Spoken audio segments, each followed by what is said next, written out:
Bonjour, bienvenue dans ce nouveau numéro de Traction. Nous sommes pour la première fois dans les vignes, dans le Bordelais, à La Sauve, dans l'Entre-deux-Mers. Aujourd'hui, on essaye le tracteur Claas Nexos 230M avec Jérôme Zaros.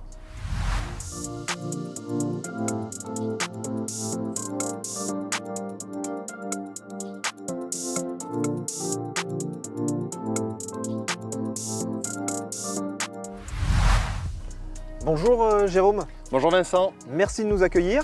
Avec plaisir. Alors, est-ce que tu peux nous présenter ton exploitation? Alors, exploitation familiale de 20 hectares, principalement en vigne, quelques noyers récemment. On produit du rouge, du blanc, du rosé, qu'on vend en direct et en partie au négoce. Tu travailles tout seul sur l'exploitation? Tout seul avec mon épouse. Comment tu es équipé? On est équipé en tracteur SAM et tout un tas d'autres marques de matériel divers et variés. La marque Claas, tu la connaissais déjà avant? Je connaissais de nom, bien évidemment, le modèle assez vaguement, donc pas plus que ça. Comment tu l'as utilisé cette semaine, ce tracteur? J'ai fait du rognage et de la pulvérisation. Tu l'as utilisé combien de temps? Une semaine. Et tu as travaillé combien d'heures avec? Là, j'en suis à une dizaine d'heures. Merci beaucoup Jérôme. Alors avant de découvrir toutes les spécificités techniques de ce tracteur avec Ludovic, je vous propose maintenant de découvrir les nouveautés sélectionnées par la rédaction de Réussir Machinisme qui était à Agritechnica à Hanovre. 4 ans après la dernière édition du salon allemand Agritechnica, nous voilà de retour à Hanovre. Si de nombreuses nouveautés ont été dévoilées avant le salon, nous vous proposons de faire le tour des inédits à la veille de l'ouverture d'Agritechnica. Donc on a été interpellé par ce 8RX qui est un modèle pas comme les autres. Regardez là, on a des caméras, c'est un modèle autonome. Sur le stand Lemken, on découvre un semoir monograine de la marque Equalizer. Le constructeur allemand a acheté cette marque sud-africaine il y a quelques mois et là c'est sa première présentation en Europe. Après le T6 180 Methane Power, New Holland ajoute un second tracteur fonctionnant au biogaz. C'est le T7 270, donc un tracteur beaucoup plus puissant, 270 chevaux, et en plus avec la particularité d'avoir une bien meilleure autonomie qui est quasiment triplée par rapport au T6 180. Comme dans l'automobile, la mode est à l'électrique. Claas présente son nouveau chargeur télescopique Scorpion 732E.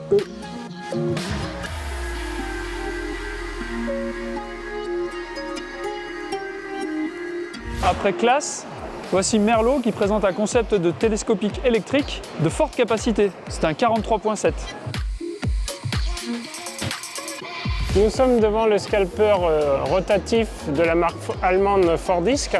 Il est plutôt original car il utilise des disques rotatifs animés par des moteurs hydrauliques. Il est capable de travailler à 1 cm de profondeur et du fait qu'il soit rotatif, on évite les bourrages.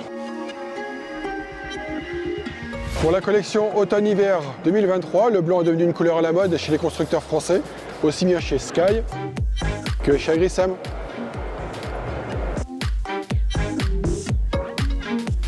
On découvre une bineuse inédite chez Carré avec un système de réglage électrique grâce à 2 vérins qui permettent de faire varier la profondeur de travail et l'inclinaison de la dent. Nous sommes devant le concept de chargeur frontal Stall à brancard télescopique qui dispose également d'une articulation supplémentaire sur le brancard pour modifier la hauteur de levage. Ce chargeur frontal se caractérise également par son système d'accrochage automatique.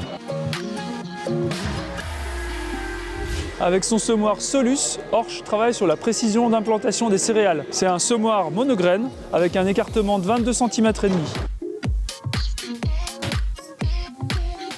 Fendt et AquaPower mettent en avant leur intérêt pour les énergies alternatives avec ce prototype de tracteur à pile à combustible à hydrogène. Le porte-outil Nexat fait sa première apparition sur un salon. Pour rappel, ce porte-outil peut embarquer un module pour la moisson, un module pour la pulvérisation et également un semoir fourni par Waderstadt. Casiage présente ses Axial Flow de la série 60, des machines qui embarquent beaucoup d'automatisme et qui accèdent en option à des capteurs qui analysent le volume de récolte devant la barre de coupe et qui permettent d'éviter les pics de charge.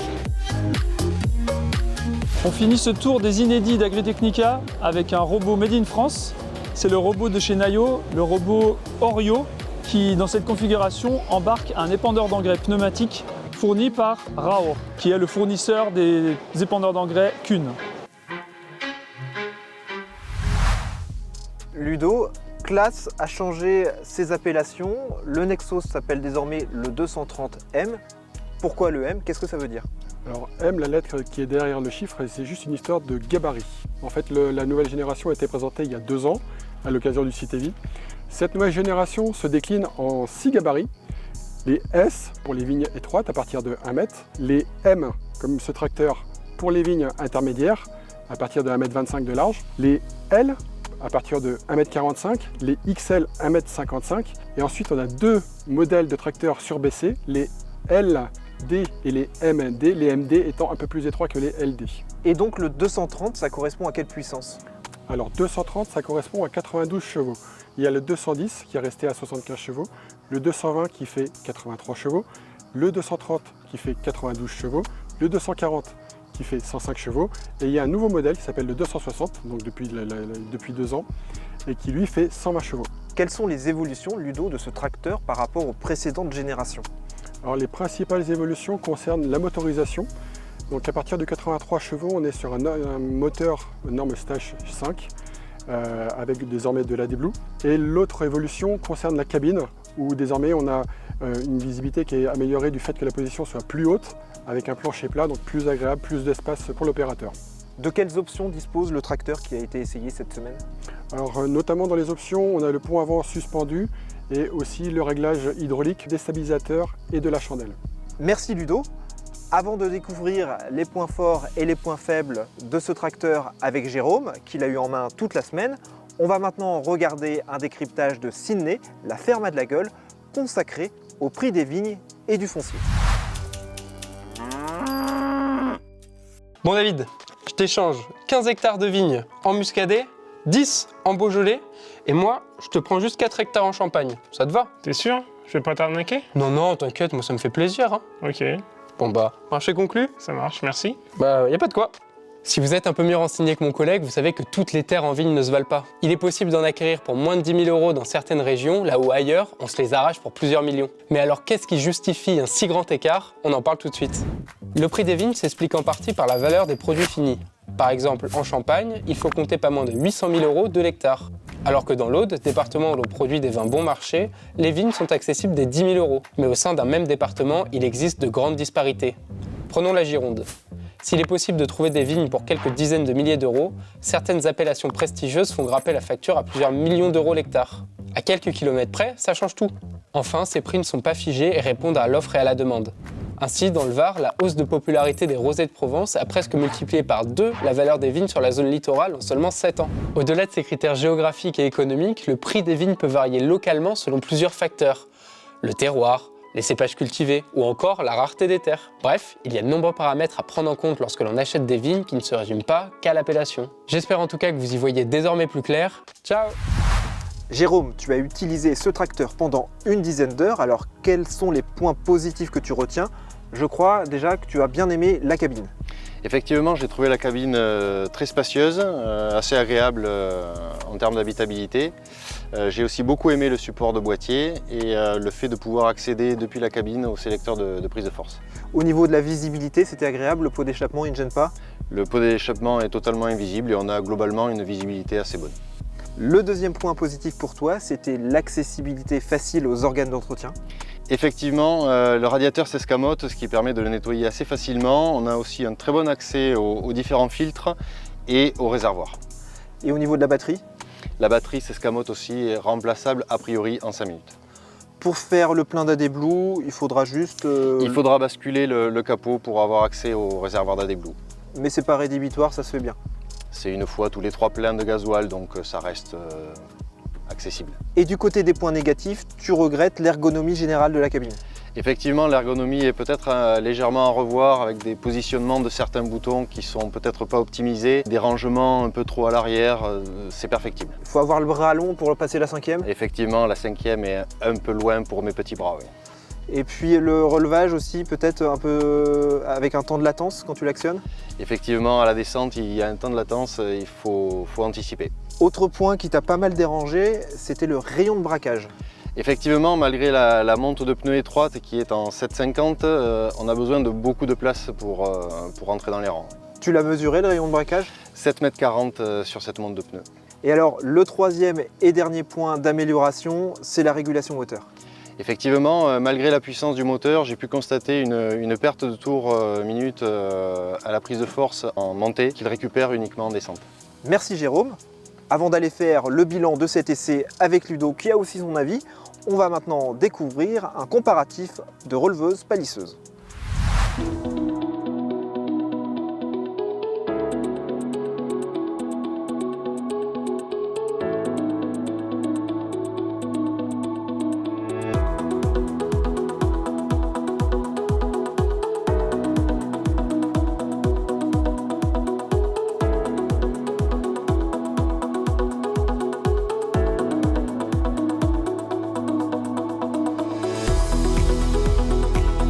Ce sont des bandes en caoutchouc rugueuses qui sont globalement souples de manière à relever la végétation. On a deux bandes rugueuses qui est de chaque côté. Nous venons enjamber la végétation. La végétation vient en pincement sur ces deux bandes rugueuses. Alors on va avoir les deux petits trous crantés à l'avant pour lever la végétation et les deux tout grosses derrière pour pouvoir maintenir les branches droites lors du passage de la machine. Donc vous avez deux bacs à ficelle dans lesquels vous allez mettre vos deux bobines l'une sur l'autre, 4 bobines au total. La ficelle a son propre circuit, une ficelle qui va partir sur le bras de gauche, le bras de droite. Et l'action du chauffeur sur ce pupitre de commande, c'est de fermer les deux bras qui vont permettre de regrouper les deux ficelles. Deux petites griffes qui vont sortir, piéger les deux ficelles et finir la formation de la graffe autour des deux ficelles. La végétation est pincée sur nos deux bandes rugueuses qui sont ici, donc la végétation passe entre nos deux ficelles. On va venir donner une impulsion en cabine pour pouvoir serrer la ficelle.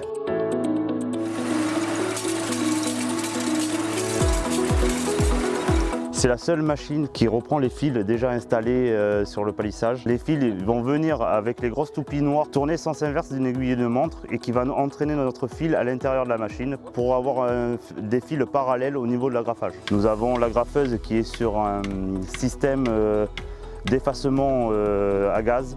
Si on approche un piquet, ça va s'effacer.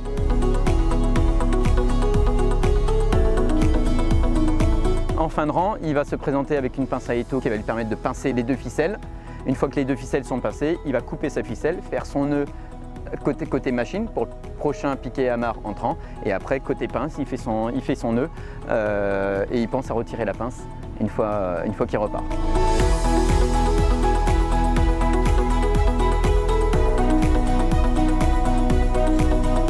Les agrafes vont tomber au sol, vont disparaître entre 15 et 20 mois dans le sol. Alors les agrafes sont photo-biodégradables et alimentaires.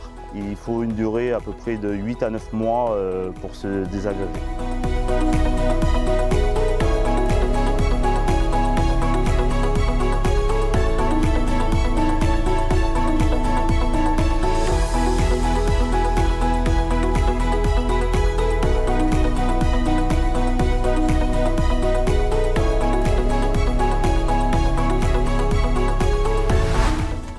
Ludo, on vient d'écouter le bilan de Jérôme et toi, quel est ton ressenti sur ce tracteur Claas?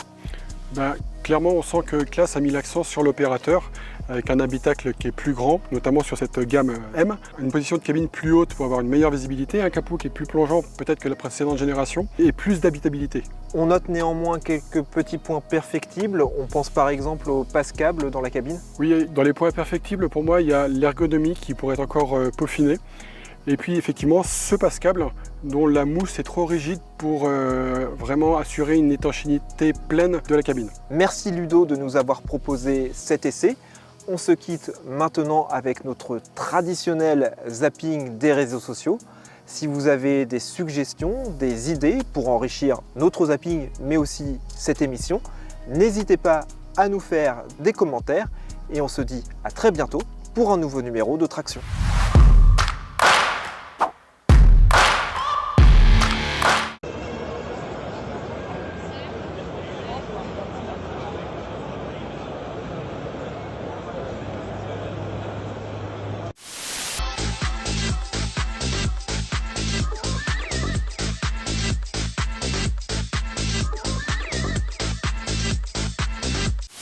Hello, boss. Yeah, Michael. I have a problem. Yes.